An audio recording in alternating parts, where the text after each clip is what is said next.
The Marinade. There's no O in Marinade. Let's try it one more time. Ready? 1, 2, 3. The Marinade. Marinade. Bone Marinade. The That's Marinade. The Marinade. With Jason Earle.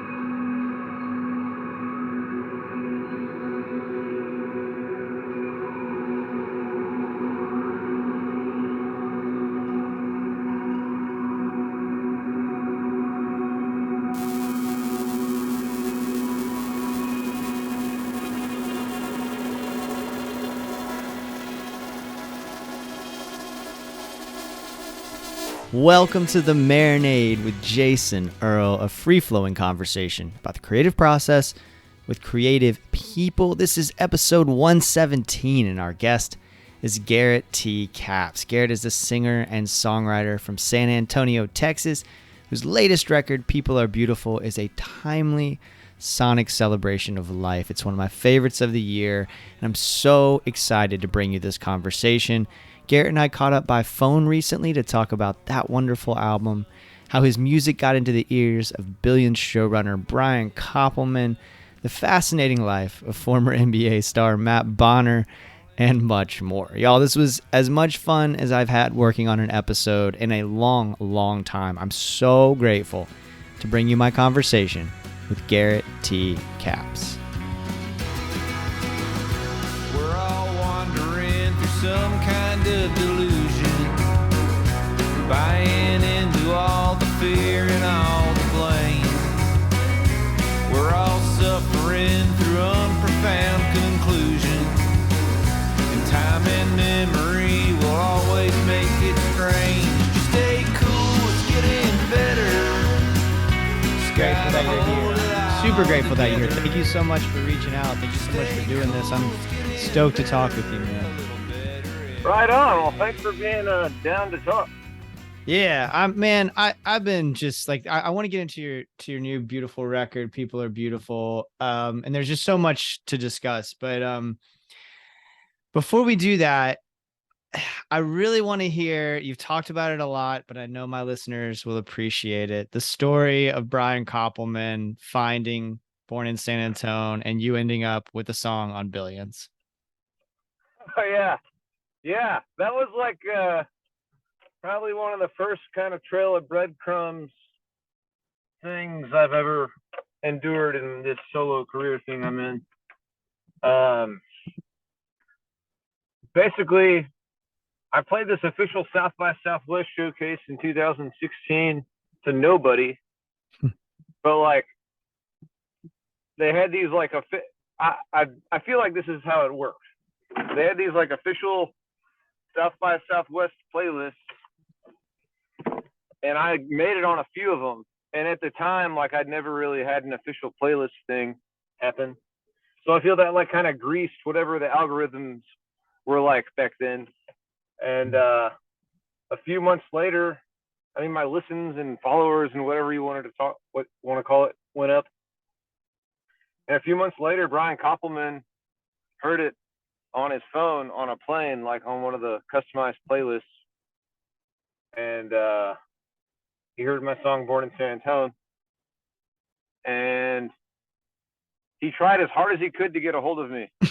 And like, the email on my website didn't work, and it kept bouncing back, and like apparently, and he somehow got a hold of me like on Facebook Messenger or something, and we played phone tag for like 2 days. It was just like hilariously and genuinely like unprofessional. But like but we ended up talking it out, and it took some months. I mean, I think that show came out like a year later, I think. So I was able to kind of like ride the wave of how he used that show. I've gotten some other syncs, how he used the song in the show. I've gotten some other syncs since then, where it's just been like complete background music. You couldn't even tell what was happening if you weren't listening or didn't have some sort of credits rolling on the screen. But the way he used that sync or the song in the show, opening sequence, season 3, episode 1, with it's like Paul Giamatti's like walking down the hall, introducing this new lawyer that's from Texas. It just like it was like a noticeable difference in my fan base and exposure after that, which is kind of once in a lifetime at that level, I feel like. I mean, we recorded that song and that album like in my friend's home studio. It's like a garage. It was just a trip seeing it in that used that way on like that big of a stage. And I still can't live that song down. Like, it's done what I wanted it to do when I didn't even know what I wanted it to do when I wrote it. Man, that's wild. That's wild. And that's, I want to ask you a little bit about that and talk a little bit sort of about the magic of music and the way that songs might hit somebody differently than maybe you were thinking of them at the time. And I want to get into that later, but I also don't want to miss a chance to shout out Matt Bonner as you do in that song. Gator legend Matt Bonner, Spurs legend Matt Bonner. Any song that name drops Matt Bonner is a song that's okay by me. Are you friends with him, or have you interviewed him before? So no, but I had Tai Chi class with Matt Bonner at the University of Florida circa 2000 Nice. or 2001. And it was wild because he was a superstar, you know, but he was in my Tai Chi class. And we had this moment where we were kind of, you know, we were talking about getting in touch with ourselves and understanding ourselves or whatever. And first of all, just seeing a man that large doing Tai Chi is like something that you try to be cool about in the moment and not like stare at. But also he's just a real thoughtful dude from what I gather. And from that was the experience at the time. And he was telling this story about how he's from Connecticut, I think, and how there's a picture of him when he's a kid, or like a pretty young kid, wearing a Florida Gators shirt. And nobody in his family remembers why he has that shirt. Nobody in his family went to Florida. There's no connection otherwise to Florida. But fast forward 15 years later, and he's a superstar basketball player at the University of Florida. So I don't know him, but I have had an intimate moment with Matt Bonner. Wow. That's really cool. Can you hear me? I switched to headphones. Yeah, that's way better, dude. Awesome. Yeah. I've talked to Matt Bonner and we've hung out a few times. I haven't talked to him in a while though. We kind of lost touch during the pandemic, but he's a big music fan. So yeah, like he'll come out to shows every once in a while that I'm part of, and yeah, that rocks. Yeah, that man, he would be a great guy to get on the show. I did not know that about him. That's awesome. Yeah, like random people every once in a while, because I have a venue and I book shows in San Antonio, and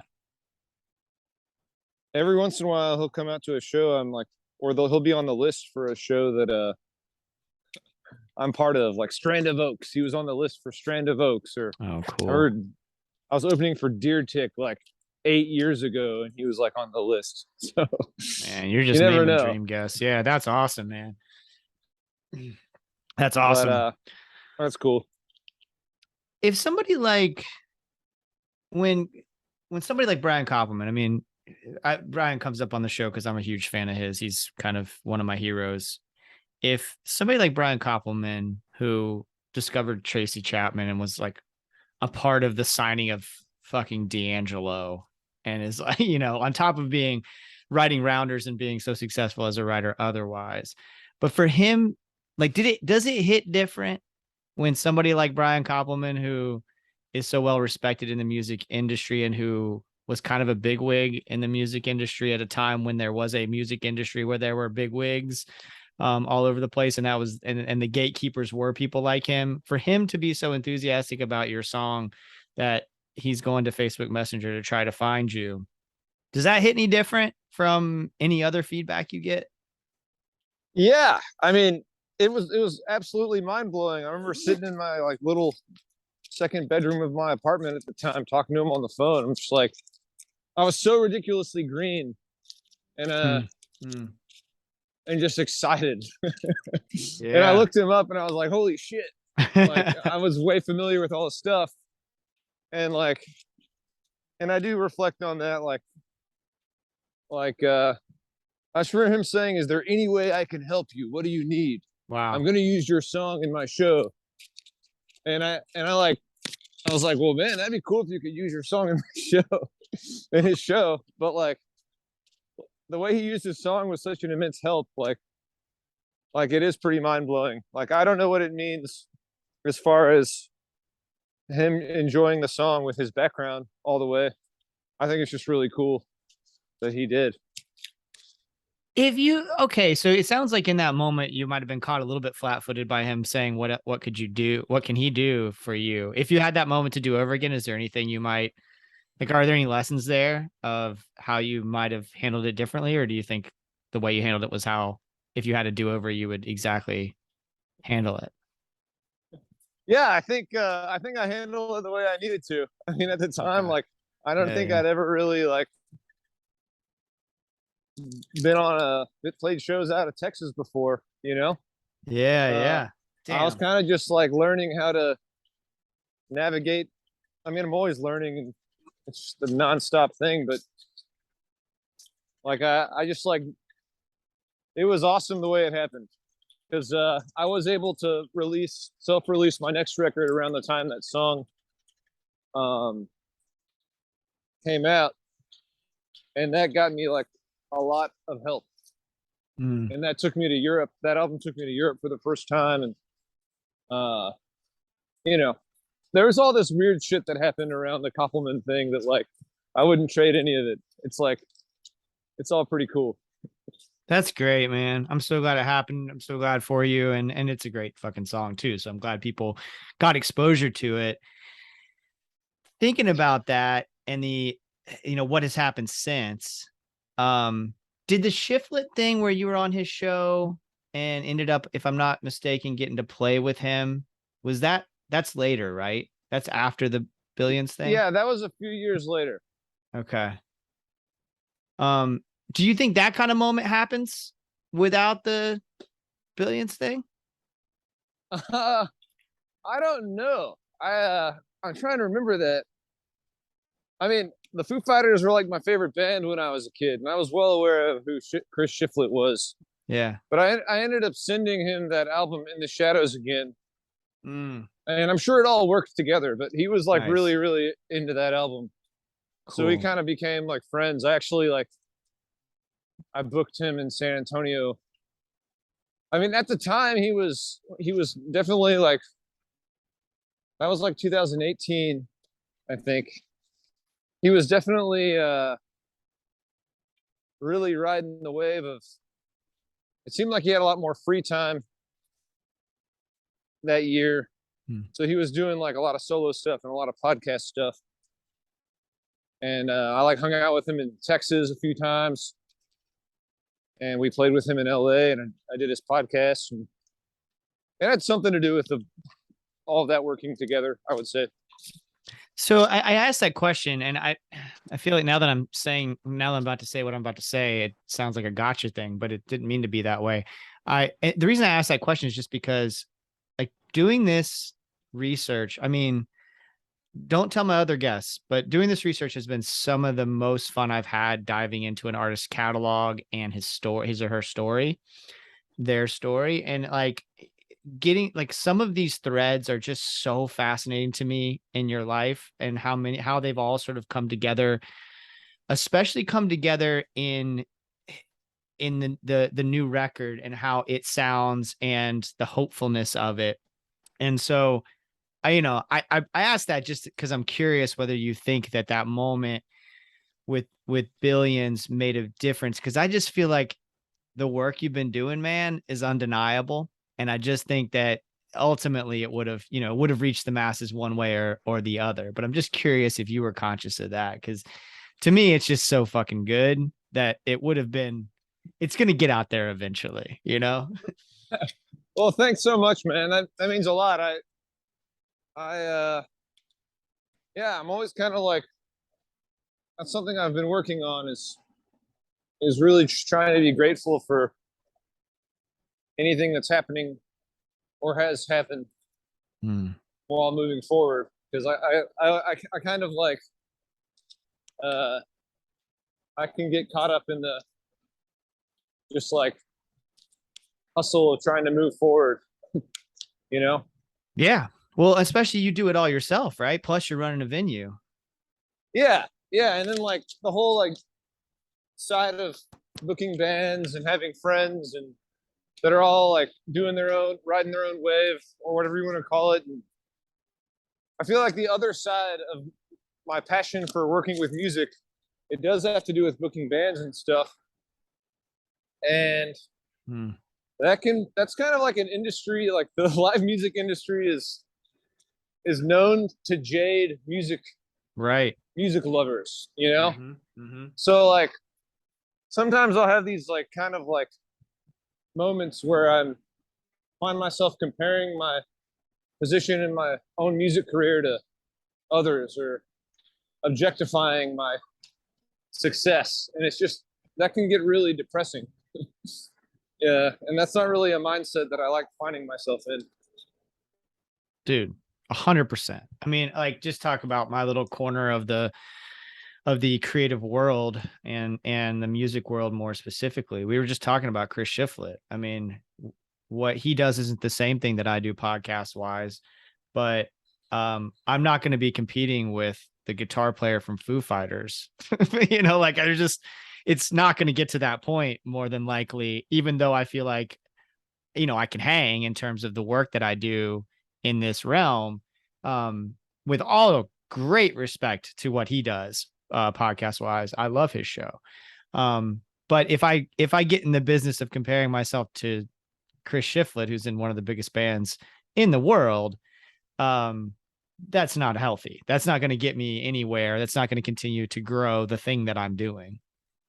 Yeah. I mean, it's cool to observe and take note and whatever, but somewhere in there, I'm guilty of doing that. And yeah, it's pretty counterproductive of just comparing whatever. Everyone's different. How do you structure, on that note, how do you structure your life? Like with all of those things that you are responsible for, how do you balance all of those things?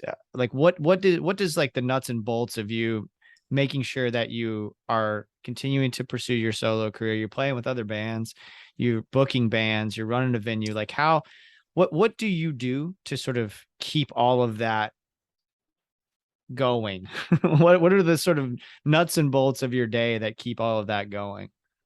Well, it's kind of all just a mess, really. I mean, I have normal priorities, but I don't have like a family to support or anything like that, right? Like at this point in my life. So I'm kind of just always been in the last few years, just kind of trying to make it all work together. I mean, my personal songwriting and wherever my musical quote unquote career is going is pretty much my most important thing to me right now, other than just like general health. Right. And sometimes those two don't go together very well. Right. But I don't know, it all works together somehow. Like I worked for an audiovisual company for almost 10 years in San Antonio. And that was like my day job. And somehow like everything just worked together to where like even my day job like had something to do with my passion. And like throwing shows or needing some gear to go play some shows or whatever. So I don't know. Right now, I mean, sometimes it just feels like a total cacophony of this organization, but if I get some good songs out of it and play some good shows, then I think I'm doing what I need to do. Okay, so what does process look like for you? Are you a get up and do the work person? Are you a write when the muse strikes? Like, what does the songwriting process look like for you? Well, it's kind of in the same vein, but I didn't really write a whole lot this year. Okay. But we went to Europe for about a month in May, and I got home and I had all these ideas from being on the road. And I did start a process that I'm still in, and in June through maybe August or September, I had a pretty good regimen going in the mornings. And I still have this process going, but I'm not doing the 20 minutes a day thing at the moment. I tend to write per album, it seems, or I have to have some sort of event or end project in mind for me to just like start writing songs. Then I'll write in batches. Okay, so did something happen in Europe? Like, it sounds like when you came back from Europe, I know a lot of times a trip for me will do that anyway. Just kind of get me out of my routine and out of my comfort zone of my home and everything. And then when I go somewhere, I come back and I'm ready to put pen to paper. Was there like a moment where you went, all right, I'm going to start this kind of daily practice, or did something happen that sparked it? Well, Europe was really cool, and it's amazing that I've been able to go over there. Like at this point, I've gone over there 5 times. It's been like 2 festival fly-ins and 3 tours.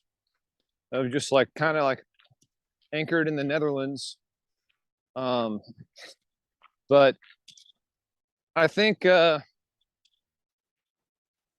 don't know, it kind of lit a fire under my ass. It felt a little, to no one's fault. I mean, just due to events of the last 2.5 years, the tour felt a little disorganized in some ways, as far as like managing the purpose of going on tour. Because I made records, including People Are Beautiful, during the pandemic with no like real objective in mind other than just to make an album. But that was also my album I Love San Antone, which came out like a year ago.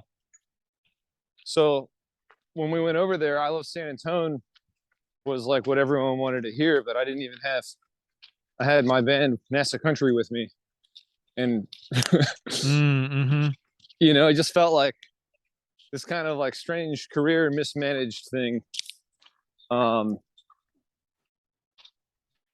I think also like we drew pretty good we drew about the same numbers at these headlining shows that we did in 2019. And talking to the promoters when we got back home, they were saying, yeah, things have been weird because of the pandemic and all that. But I don't know. It was just kind of motivated me to get back home and write some songs for some reason. Yeah. Okay.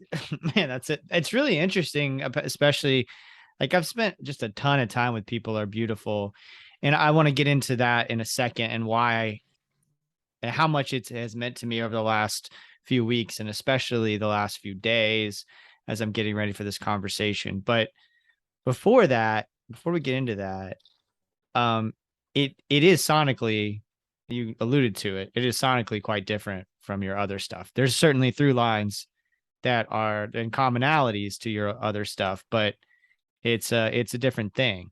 So what is that like for the live show going forward? Because one of my notes here was I'd love to hear this record live. Like I'd love to hear the whole damn thing top to bottom live, you know? Cool. But like going forward, what does that look like for your live show, and how conscious are you, especially having had that experience in Europe, of like sort of what people are going to expect to hear versus maybe what you're ready to play?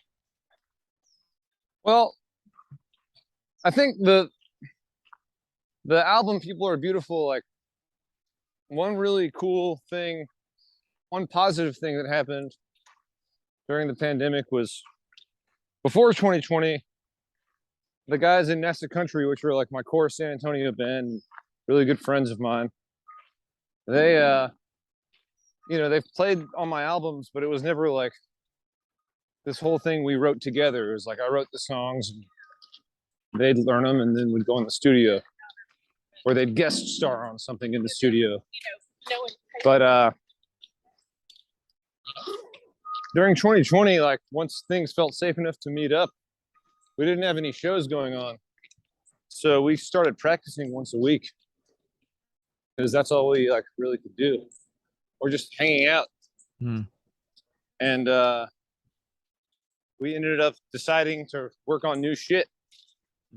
And we wrote People Are Beautiful and booked some studio time in December of 2020. So like throughout the year, we just kind of developed this whole new way of working together and writing songs and as a band. And that's kind of like, that all started with this album. And I mean, that was 2 years ago. So, I mean, we've come a lot further since then. Yeah. And basically those guys like are really, it sounds kind of like the album. We're always kind of like morphing, but it's definitely like a spacey psychedelic event when we play. And I try to like make sure venues know that it's Garrett T Caps and NASA Country if they're with me. Because I think down the road, I definitely want to try and continue to separate that experience from whatever the other Garrett T Caps experience is. Okay. Very cool. You know, I had it on here to ask you about whether or not you recorded it live, because that's how it feels. It feels like these songs were just sort of like one take sort of thing. Everybody in the room together, you know, is how it feels. So what was it recorded like that? And then also, like, do you have that sense? I mean, what you just told me, it feels like you guys were really just sort of on the same wavelength. Yeah, for sure. I mean, basically what happened was all the acoustic guitar, electric guitar, bass, and drums are all live. And then some of the synth stuff's live, but like we got this really killer hookup at the Sonic Ranch south of El Paso, like legendary residential studio. And that was where we recorded the album. So like we did, because we'd rehearsed the songs and written them together, we kind of knocked those out like the first day, and we had 4 days there. So we spent the rest of the studio session doing vocal overdubs and also just like doing some crazy overdubs and like kind of experimenting in this world-class studio, which was like a really awesome experience for a independent band. I mean, it's not very normal to be able to have free time in like a really high caliber studio. Man, that's awesome these days. And I think it is worth mentioning that like a big time part of the band is my friend Justin Boyd, who is a modular synth artist. So he like processes both guitars and creates all these soundscapes. And obviously that's all over the album.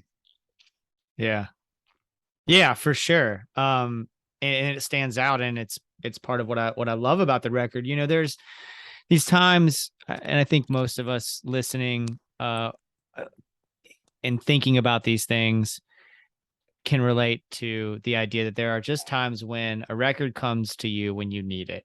Like just whatever the universe is giving it to you there in that moment for whatever reason. And this is one of those times where this record, even like I said, I've been listening to it since it came out pretty consistently. And then this week, just kind of diving deeper as I got ready for our conversation. And this weekend, I went to the Florida-Georgia football game. I always go with some friends, and it's just something I've done forever.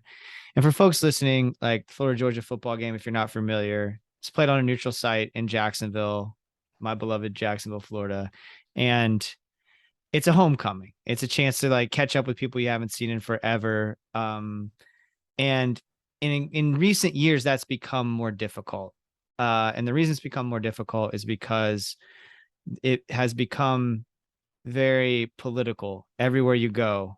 And I don't shy away from politics at all, but I do despise fascism. And our governor here is, as John Doe put it on this very show, like a comic book villain. Right. And I did not expect him. I figured he'd be there, of course, right? He's the governor. He's going to make an appearance, but he did the coin toss. And I didn't expect that to happen, A, opening coin toss. And B, I was floored by the reaction. It felt like I was in It Can't Happen Here by Sinclair Lewis or The Hunger Games or some old video of a fascist gathering. And it was terrifying to me. And I didn't handle it very well. I started yelling, "All you fascists bound to lose." Some words were exchanged between me and the people around me. And I'm not proud of how I reacted. But when I listened to Getting Better today, which is the first track on this record, it was just like, holy shit, I needed that coming off that experience. It just like hit me today. I went for a walk and I had my earbuds in and I was just listening carefully to the song. And there's just so much beauty and hope. And then what, like two songs later, Rip Out the Darkness is like a little bit heavier in its approach to that hopeful feeling. But that's what I needed too. It was a catharsis, right? That I needed to hear in that moment. So I'm not even sure there's a question in there other than just to say thank you for this record. And like how I'm just so grateful that it hit me at the right time. Oh, that's awesome to hear. I think, we've been sitting on this record for a while, so we kind of been in our own heads about it. So it's been really cool to get feedback like that. Now that it's out in the world. And yeah, it is like a overtly positive record. I think that was what I felt like doing that year. I mean, I still feel like that, but like it's very obvious on this album. Well, and that's, again, I like to speak to the power of music. I mean, this record, you recorded a couple years ago, and like, and the themes are still so necessary, and they came into my life at a time when I needed it probably more than I have in many years, like more than in a long, long time. I needed Rip Out the Darkness. I needed Getting Better. I needed all these songs, man. When it ends with People Are Beautiful, and just like everything about that, it's just an honest song. And it's just so, but it is also so gorgeous. And then such a beautiful way to end the record. I also love how there's like, there's a tight kind of 4-minute song. And then there's, a 7 minute, 50-second song, right? There's like, totally. When you're 6 songs deep in this record, A Better Place goes 6.5 minutes, and it feels like it should. It feels like that's what should happen in that moment. And that's not necessarily what I expect all the time when I'm listening to records, because that's not what I'm getting, but I love it, dude. Right on. Thanks. Well, I forgot that song was 7 minutes. Yeah. But, within cool. it all is like almost 8 minutes long. Yeah. That's long too. Yeah. Right on. Yeah. But it doesn't feel long, right? It's just like, I was just kind of like, where am I in the record? Because and I think that speaks to the process that you had, was that, it just sort of, it flows so well. The whole record flows so well that you don't notice that that's a 7 minute and 50-second song. It just feels like this is this part in the record. Yeah, for sure. So with the writing process now with NASA Country, and specifically with People Are Beautiful, but even just going forward, are you, before you said that you would write the songs basically and bring them to the boys essentially, right? Or bring them to the band. Is that like, now are you all sitting together and brainstorming ideas, or what does the process look like differently with a record like People Are Beautiful? Well, when we started meeting up weekly, like we would like kind of there'd be like a drone going, or someone would kind of be riffing around, and like right when we were all arriving, and we'd somehow, like, when all the instruments were ready, we'd find ourselves in some sort of improvisational jam, and they started getting pretty good. So we just hit record, and then like I would take that with me home, and then I would listen to some of the ones that stuck with me after a practice, and like within it all happened that way. Like our bass player was playing that bass riff. So the next practice, I was like, that riff sounded really cool. I kind of thought maybe we could build on it. And that's kind of our process. And then like lyrically, I'll just have my laptop with me, and I'll open up some Google Drive file of some rambling words. I mean, I have a lot of those, and we'll just see what sticks. Yeah. But yeah, I would say like the process for that band, it revolves a lot around just kind of improv and like trying to capture the moment while it's happening. And then I can kind of, one of us will hear something cool and try and focus in on it. Man, that's great. I love it. I love it.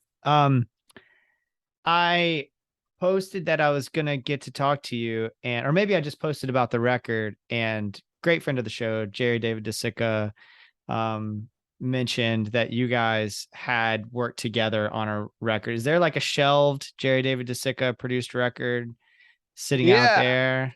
What's the story with that? There is. Well, it's an awesome record. I just I recorded it with him in 2019. We finished it in 2020, and I just don't know what to do with it. We made this album. I made all these albums that I felt like making at the time, and then I felt like releasing them, and that album was really solid. I'm not sure what to do with it at the moment. Yeah. I mean, it's going to see the light of day. It's like an awesome record, and I learned so much working with Jerry. He's a really good friend. He's a good friend of the band, but that process of making this record with him was really cool. So one day it's going to be released. It's just, we got to figure out when. Man, I'm looking forward to hearing it someday. He was on the show a couple years ago, and he seemed to kind of describe his process as sort of like, signing on with people he really believes in, and then getting out of their way. Sort of was how he sort of described his production process. So that sounds like that would be a recipe for success if he just had some thoughts here and there, and otherwise it was you guys doing your thing. Sounds like a great marriage. It's like it's a solo record. Like I kind of chose a different band to be on it, and it's very like lyrically driven. I mean, most of my records are, but this one, the songs are Jerry's a song dude, so he helped me a whole lot, focusing in on like what the song's lyrical content is about and all that. I think that he did get out of the way on the album we made together. But what I was doing, I'm not sure what I was doing, to be honest, in some ways. Well, I think that speaks to like Jerry's got a good ear, and a lot of respect for great talents. And I think that's just a testament to him believing in you, right? Is what it sounds like to me. It sounds like he seems to have that kind of an approach to the way that he works with people. So that's a hell of an endorsement of what you do. Yeah. I mean, he lives north of San Antonio.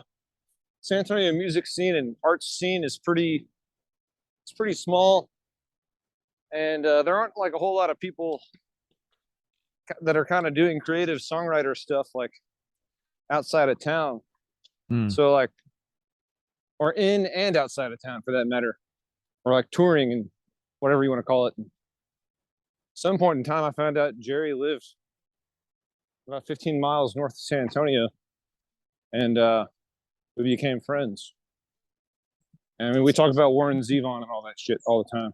Right. Yeah, he's kind of encyclopedic in his knowledge of all kinds of music.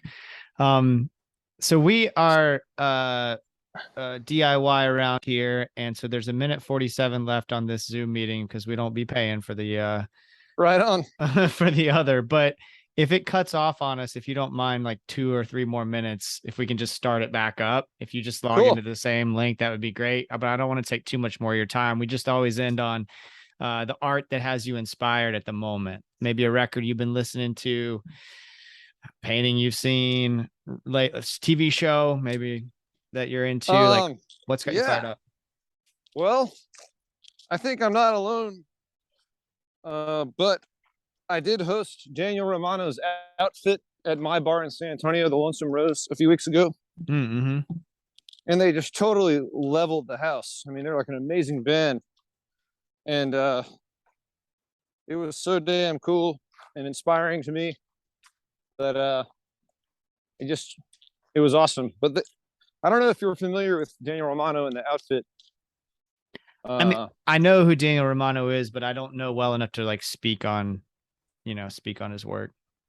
Well, they have this new thing called the Outfit. It's like Carson McCone and him, and then I keep spacing on her name, but let me look it up real quick. Okay. Juliana Riolino. Okay. Is in the band, and she just came out with a new album. The Marinade. All right. So you were saying Juliana Riolino. The album's called All Blue. Okay. She's a member of Daniel Romano's Outfit. It's pretty stunning country rock. She's a really awesome performer. Cool. And also, I think about a year ago, I just like really obsessed over the Meat Puppets. So I'm always listening to the Meat Puppets, all eras of the Meat Puppets. And that's a fun suggestion to revisit. It's been forever for me. Yeah. And I was gonna say something else, but I kind of spaced. My bad. I threw you off. But yeah. I don't know. There's so much music happening all the time. I've seen so many awesome shows this year. It feels really good to be able to see live music, dude, consistently. Yeah, so, it's such good medicine. I'm still sort of skittish when I'm out in public, even though I've mostly gotten over, my anxiety about being back in the world. I think at this point, it's not about COVID so much. It's just getting back to being a social person. And, but I've been going to shows, and dude, it's good medicine every time. Who have you seen lately? Gosh, lately. So I went to Swanee. I always go to Spirit of the Swanee Music Park and cover the Roots festivals.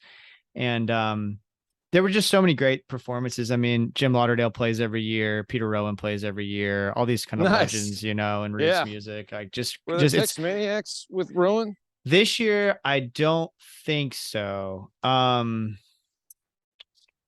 to remember. I don't think so this year. I'm trying to think because I always forget. He brings different bands every time, and I always forget who he's got. I think it was Peter. It was the Peter Rowan. It was his bluegrass band. Yeah, you'd know it if it was the Maniacs. They got accordion and bajo and all that. Yeah, it was his bluegrass band. And then just like, I mean, that whole festival, Seth Walker plays every year. He plays several sets. Oh, cool. One of my favorite things that you'll ever see live is when Jim Lauderdale plays with Donald the Buffalo. It is just nice. It's just the best fucking show, man. It's just like, I wish he was like always with them, I mean, I love what they do too, but everybody on stage is such a great player. Like, and his songs are so fucking good. It's just so much fun to see them live, and they love each other. They're clearly happy to be on stage with each other. So that was the most recent thing that I saw. That was just a ton of fun. And then I saw Kevin Morby.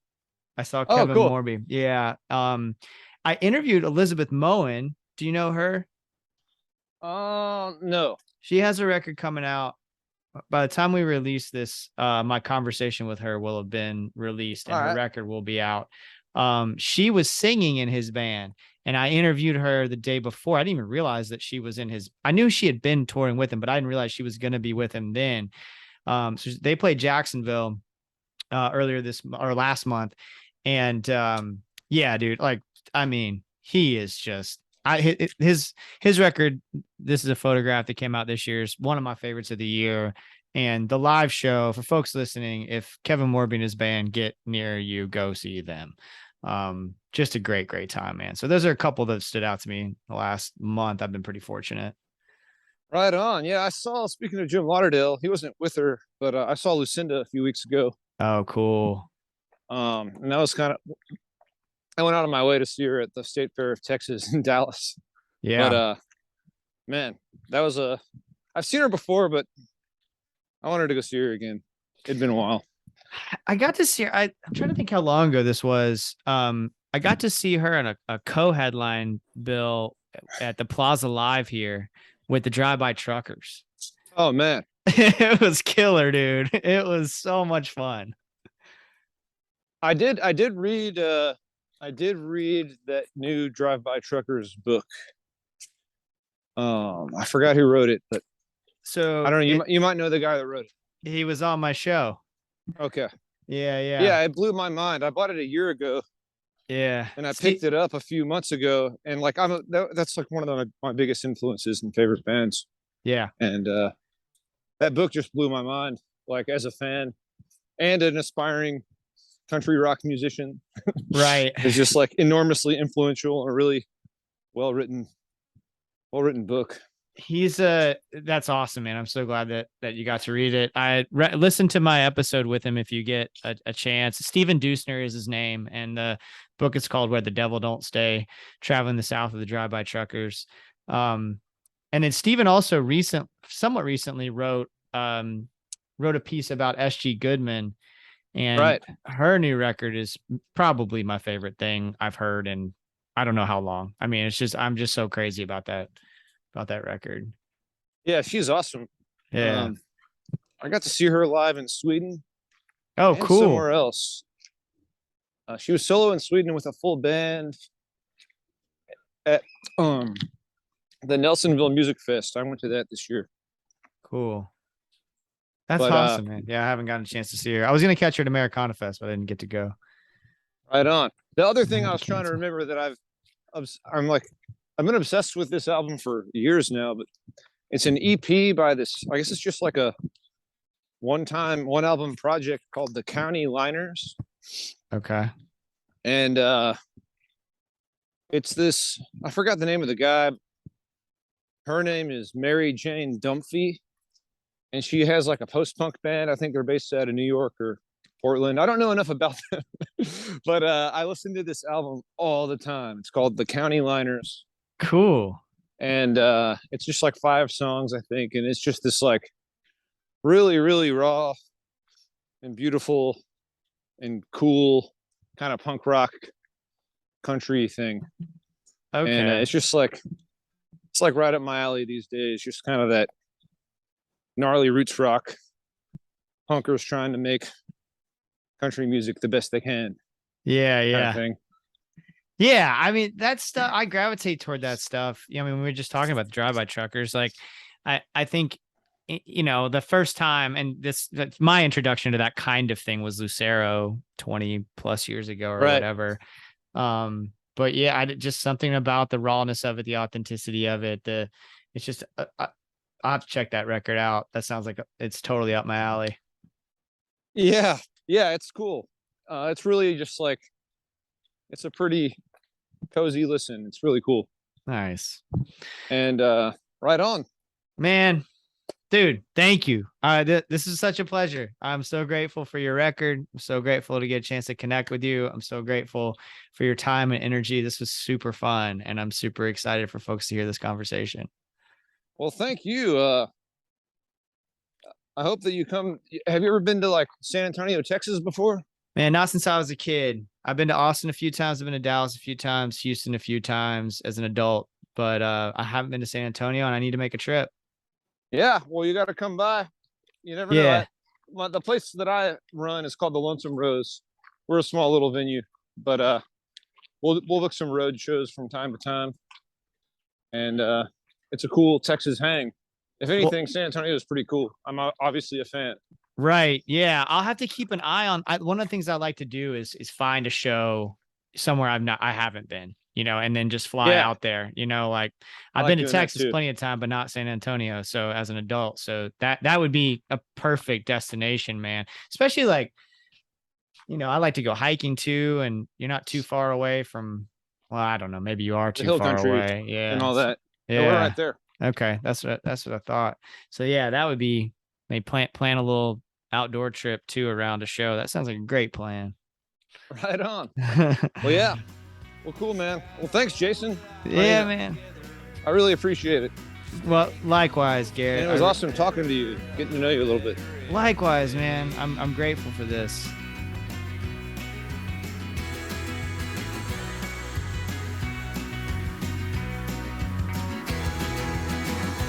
I've been getting by with hope as a religion, thinking positive at least while I'm away. A little lost, a little found, a brighter vision, praying that our love is not just thrown to waste. Stay cool, it's getting better, just gotta hold it all together. Stay cool, it's getting better, a little better every day. Garrett T Caps, y'all. Thank you so much, Garrett. Thank all of you for listening. GarrettTCaps.com for all things Garrett. His website is a gas and worth a trip on its own, y'all. Of course it is. He's such a quirky and thoughtful and interesting guy. The song you are hearing in this episode is Getting Better. That's from that wonderful record, People Are Beautiful. We talked about this song during the episode, y'all. I just needed this record. As I mentioned in my conversation with Garrett, it hit me at the right time, and I'm just so grateful for the beauty and power of music and for the music that Garrett is making. MarinadePodcast.com for all things The Marinade, including written pieces, photography, our online store, and more. Follow us on Instagram and Twitter. We're also kind of on TikTok. I'm about to give up on that, I feel like. Also on YouTube. I'm going to do more with the YouTube going forward. So if you don't already subscribe to us on YouTube, we'd really appreciate that as well. It's youtube.com/@Marinade Podcast. Subscribe and give us a 5-star rating on your podcast app. Make sure that you are subscribed so you don't miss anything. Tell a friend about the show. These are all free ways to support the Marinade, and we're so grateful for all of that support. It has led to some amazing things, such as we have conversations with Corey Brannon, who's returning to the show this will be his first on his own. Last time was with John Snodgrass several years ago. And Hayes Carl, y'all. And we just recorded these last week. Are you kidding me? Incredible conversations. We're back to doing some in person, and I'm so thankful that we have Zoom and phone, and we can, connect across time zones. But there's just no substitute for being in the same room with somebody and getting to look them in the eye and to kind of exchange that energy. So I'm so grateful that we're back doing it again. Thank you all for supporting this thing. If you really like what we're doing, please consider joining our Patreon community, where for just a few bucks a month, in fact, I'm going to tell you some good news about that. You can gain access to Patreon exclusive content like our show, Jason's Journey, where I talk about the moments that shape my creative life and provide a window into making the Marinade, what that process looks like. I also post what I'm getting down on, which is an examination of the art that is inspiring me at the moment. Sometimes we get together for Patreon happy hours. We're overdue for that. Patreon.com/Marinade Podcast if you're interested. What I've decided to do, everybody, is, Patreon is a place where you can support creatives, right? And it usually has tiers. So for $2 a month, you get this. For $5 a month, you get that, whatever it might be. What I've decided to do is make everything available for $2 a month. If you can swing 5 or 10 or more, that's amazing. I'd be so grateful. But I was just looking at it. I was thinking, like, if everybody who listens to the show could pitch in $2 a month, it would just make an enormous difference in the amount of time I can spend on the show, the things that we can do in terms of me traveling to places, interviewing people at festivals, going to wherever an artist is, even if it's not a festival. It could just be going to wherever they live while they have time off and see if they want to grab lunch, those kinds of things. Plus an upgrade in the way that we record. I'm really proud of this thing. It's DIY. We've built it from the ground up, but there's always room for improvement. You always want to continue to grow. For just $2 a month, we can make a huge difference. So if you can swing it, we'd really appreciate it. As always, this show will continue to be free though. If you don't want to commit to a monthly subscription, you can always Venmo or PayPal us, just at the Marinade on both of those platforms. And all the money goes right back into making the show. Check out our new weekly title playlist. It's not all that new anymore, I guess. Marinade Musings. I've been posting it on our socials, but if you go to title and you type in Marinade Musings, they should pop up. So check that out. It's just stuff that I'm letting marinate. And I try to update that about every week or two. When I get fired up about some music, I'll add it to a playlist and then share that. Y'all, Garrett T Caps, what a pleasure. Go check out his record, People Are Beautiful. Get you a physical copy. They look wonderful. I'm so thankful for Garrett's time and energy. I'm so thankful for each one of you who listens to the show, who supports the show, who continues to interact with us online and in person. I'm just so incredibly grateful. Until next time, go out and create something. Cheers, y'all.